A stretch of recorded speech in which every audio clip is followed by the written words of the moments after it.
आप सबों को जय मसीह की। Praise the Lord. परमेश्वर पिता का धन्यवाद हो। धन्यवाद करते हैं परमेश्वर पिता का आज के दिन के लिए। धन्यवाद करते हैं परमेश्वर पिता का कि एक बार फिर से हम सब एक साथ मिलकर मनन करने पा रहे हैं। ये उसकी दया है, ये उसकी करुणा, उसके लिए हम परमेश्वर पिता का धन्यवाद करते हैं। धन्यवाद देते हैं उसकी आशीषों के लिए। धन्यवाद देते हैं वो हमें संभालता है, वो हर पल हर समय हमारे साथ होता है। हम सब उसमें सुरक्षित हैं। परमेश्वर का सचमुच में हम धन्यवाद करते हैं। कितना महान परमेश्वर है, कितना दयालु परमेश्वर है, जो हर पल हर समय हमारे साथ होता है। जब हम प्रभु यीशु मसीह को अपना उद्धारकर्ता ग्रहण कर लेते हैं, हमारे मसीही जीवन की यात्रा उसी समय शुरू होती है। हम मसीह में तब यात्रा करना शुरू करते हैं, और जब हम मसीह में चलना शुरू करते हैं, हमारी ज़िंदगी में उस वक्त ऐसे बहुत से क्षण आते हैं, बहुत से ऐसे प्रलोभन आते हैं जो हमें उस यात्रा से दूर करने की कोशिश करते हैं। प्रकाशित वाक्य की पुस्तक और उसका जब आप 3 अध्याय और उसके 11 वचन को पढ़ेंगे तो आप उसमें पाएंगे कि वहाँ पे लिखा हुआ है कि कोई तेरा मुकुट छीनने ना पाए। सचमुच में जब हम मसीही जीवन में आगे बढ़ते हैं तो हमारी ज़िंदगी में ऐसे डाकू या ऐसे लुटेरे शैतान की ओर से ऐसे होते हैं जो हमारा मुकुट छीनते हैं, हमें परमेश्वर के रास्ते से भटकाने की कोशिश करते हैं।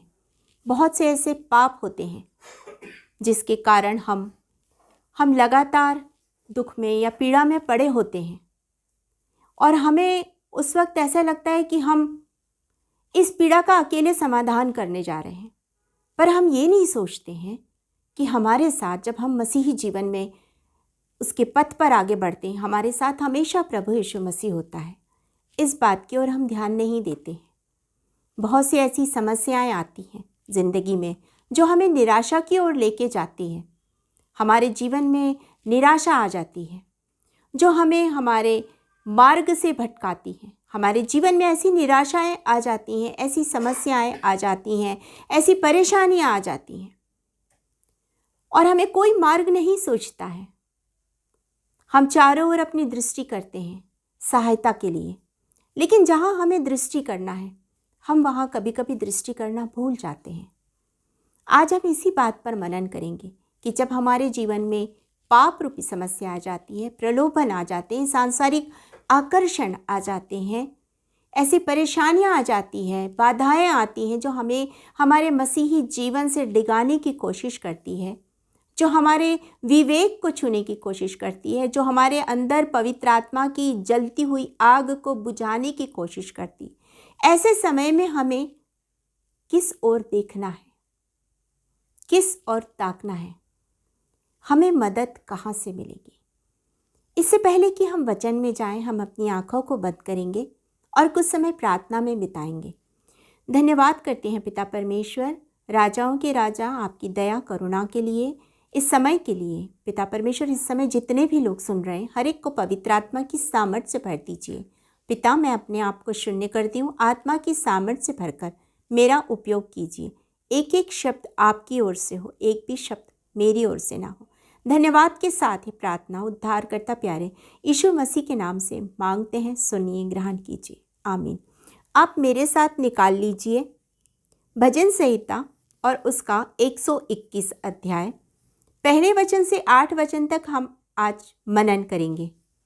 यहाँ सबसे पहले वचन में लिखा है, मैं अपनी आंखें पर्वतों की ओर लगाऊंगा, मुझे सहायता कहाँ से मिलेगी? मुझे सहायता कहाँ से मिलेगी? उसके आगे लिखा है, मुझे सहायता यहोवा की ओर से मिलती है, जो आकाश और पृथ्वी का करता है। वह तेरे पाँव को टलने ना देगा, तेरा रक्षक कभी ना होंगे। तो जब हम इस वचन को पढ़ते हैं, इस अध्याय को पढ़ते हैं, हम दाऊद के जीवन को देखते हैं। दाऊद के जीवन में बहुत सारी ऐसी परेशानियाँ आई थी, निराशा आई थी, बहुत सारा प्रलोभन आया था। ऐसे समय में दाऊद ने अपनी आंखें परमेश्वर की ओर लगाई और सहायता के लिए उसने परमेश्वर की ओर देखा, और उसे सहायता परमेश्वर की ओर से ही मिली। और इसीलिए ये वचन हमारे लिए लिखा है कि जब भी हम अपनी आंखें पर्वतों की ओर लगाएंगे, जब भी हम प्रभु की ओर निहारेंगे, हमारी सहायता परमेश्वर की ओर से हमें प्राप्त होगी, जैसा हम यहाँ पर पढ़ते हैं। यहाँ पर हम 3 बातों को देखेंगे। जब हम इसके 2 वचन से 4 वचन तक पढ़ते हैं तो हम पाते हैं पहला पॉइंट इसमें मदद का स्रोत, मदद का सोता या मदद का स्रोत। इफिसियों 3:20 को जब आप पढ़ेंगे और इब्रानियों 13 और 5 में पढ़ेंगे तो आप पाएंगे इफिसियों 3:20 में लिखा है कि वो हमें सामर्थ्य देता है। जब हम परेशानी में पड़ते हैं, जब हम दुख में पड़ते हैं, जब हम तकलीफों में होते हैं और जब हम उसकी ओर ताकते हैं, वो हमें सामर्थ्य देता है। वो सामर्थ्य परमेश्वर है और वो कहता है मेरे पास आओ। संकट के समय सहजता से मिलने वाला परमेश्वर है। जब भी हम उसके पास जाते हैं वो हमारी सहायता करता है, वो हमारे संग होता है, वो हमारे साथ होता है। ये मैं नहीं कहती, ये वचन कहता है। जब आप इब्रानियों और उसके 13 अध्याय 13 और उसके 5वें वचन को पढ़ेंगे तो आप पाएंगे वहाँ पे लिखा है मैं तुझे कभी ना छोड़ूंगा और ना कभी त्यागूंगा। वो ऐसा परमेश्वर है, वो हमें कभी छोड़ेगा नहीं, वो हमें कभी त्यागेगा नहीं। वो सामर्थ्य परमेश्वर है और वो हमें सामर्थ्य देता है। और जब हम मत्ती रचित सुसमाचार और उसके 28 अध्याय और 20 वचन को पढ़ेंगे तो हम पाएंगे कि वो जगत की अंत तक सर्वदा हमारे साथ है। वो हमेशा हमारे साथ रहता है। वो एक क्षण के लिए भी हमें अकेला नहीं छोड़ता है।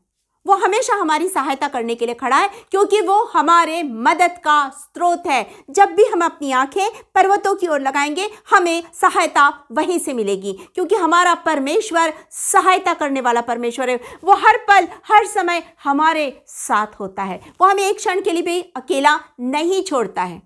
वो कभी अकेला नहीं छोड़ता। वो हमारा कंफर्ट जोन है। वो हमारा कंफर्ट जोन है। वो हमें कभी अकेला नहीं छोड़ता है। जब आप यूहन्ना रचित सुसमाचार और उसके 16 अध्याय को पढ़ेंगे, यूहन्ना रचित सुसमाचार उसके 16 अध्याय और उसके 13 वचन को जब आप देखेंगे तो आप उसमें भी इन्हीं बातों को पाएंगे। 16 अध्याय के 13 वचन में भी आप यही पाएंगे कि वो सामर्थ्य परमेश्वर हमारी सहायता करता है। वो हमें कभी अकेला नहीं छोड़ता है। वो जगत के अंत तक हमारे साथ है। इसलिए तो वो कहता है कि जब हम उसके मार्ग में चल रहे हो तो देखना, रखवाली करना, कोई तुमसे तुम्हारा मुकुट ना छीन ले। वो कहता है मुकुट ना छीन ले। वो हमारा शरण स्थान है, वो हमारा बल है, वो संकट के समय मिलने वाला, सहजता से मिलने वाला परमेश्वर, क्योंकि वो हमारे लिए मदद का स्रोत है, वो मदद का सोता है। हम दूसरी बात को इसमें पाते हैं जब हम इसके 5वें और 6वें वचन को पढ़ते हैं, जहां पर लिखा है यहोवा तेरा रक्षक है, यहोवा तेरी दाहिनी और तेरी आड़ है, न तो दिन को धूप से और न रात को चांदनी से तेरी कुछ हानि होगी। वो हमारे मदद की ताकत है। पहली चीज, वो हमारे लिए मदद का स्रोत है, सोता है। दूसरी चीज, वो हमारे लिए मदद की ताकत है, वो हमारा मददगार है, वो सामर्थी परमेश्वर है, वो हर पल हमारे साथ रहने वाला परमेश्वर है, वो हमें कभी ना छोड़ने वाला परमेश्वर है, वो जगत के अंत तक हमारे साथ रहता है। जैसे हमने पढ़ा, वो हमारा रक्षक है। हम जब चाहे हम दाहिनी ओर जाएं, चाहे हम बाहीं ओर जाएं, वो हमेशा हमारी आड़ है, हमें कोई हानि नहीं पहुंचा सकता है। तभी तो हम गीत में गाते हैं ना, कोई शस्त्र हमारी हानि के लिए आते हैं वो सारे शस्त्रों को नष्ट कर डालता है। वो ऐसा परमेश्वर है, वो हमारी ताकत है क्योंकि वो हमारा शरण स्थान और बल है, वो हमारा दृढ़ गढ़ है। वो हमेशा हमारे साथ साथ रहता है, वो हमेशा हमारे साथ साथ चलता है। वो ऐसा महान परमेश्वर है। हम तीसरी चीज को इसमें देखते हैं जो 7 और 8 वचन में लिखा है, यहोवा सारी विपत्ति से तेरी रक्षा करेगा, वह तेरे प्राण की रक्षा करेगा, यहोवा तेरे आने जाने में तेरी रक्षा अब से लेकर सदा तक करता रहेगा। पहली चीज हमने देखा मदद का स्रोत है। दूसरी चीज हमने देखा वो हमारे मदद की ताकत है। तीसरी चीज जो हम देख रहे हैं वो हमारी जो वो मदद है वो सुरक्षा है। वो सुरक्षा है, वो हमारा शरण स्थान है, वो हमारी शहरपना है, वो हमारा दृढ़ गढ़ है। आप इसको बाइबल को जब आप पढ़ेंगे, भजन संहिता के पहले अध्याय से लेकर के अंतिम अध्याय 150 अध्याय तक, आप एक ही चीज को पाएंगे, हर जगह कहीं ना कहीं ये आया है कि वो हमारा शरण स्थान है, वो हमारे संकट में सहायता करने वाला परमेश्वर है, वो उसने हमें अपनी संतान बनाया है। और जब हम उसकी संतान हैं, वो अपने संतान को यूं ही अकेला नहीं छोड़ देता है, वो हमेशा हमारी चिंता फिक्र करता है। जैसा पहला पत्रस उसके 5वें अध्याय 7वें वचन में लिखा हुआ है, अपनी सारी चिंता उसी पर डाल दो क्योंकि उसको तुम्हारा ध्यान है, वो हमारा ध्यान रखता है, इसलिए अपनी चिंता उसके ऊपर डाल देना है। वो हमें सुरक्षित रखता है क्योंकि हम उसके आंखों की पुतली है, उसने हमें अपनी आंखों की पुतली बनाया है, वो हमें कभी नहीं छोड़ता है। और जब हम उसके बारे में पढ़ते हैं, वचन में पाते हैं कि उसने अपने हथेली पर हमारे चित्र को बनाया है, जिसे वह निरंतर निहारता रहता है। कैसे हम अकेले रह जाएंगे, कैसे हम इस संसार में अकेले युद्ध करने के लिए खड़े हो जाएंगे? नहीं, वो हमेशा हमारे साथ है, हमारे आगे आगे चलता है, क्योंकि वो हमारा अच्छा चरवाहा है और हम उसकी भेड़ें हैं जो उसके शब्द को सुनती है और उसके पीछे पीछे चलती है।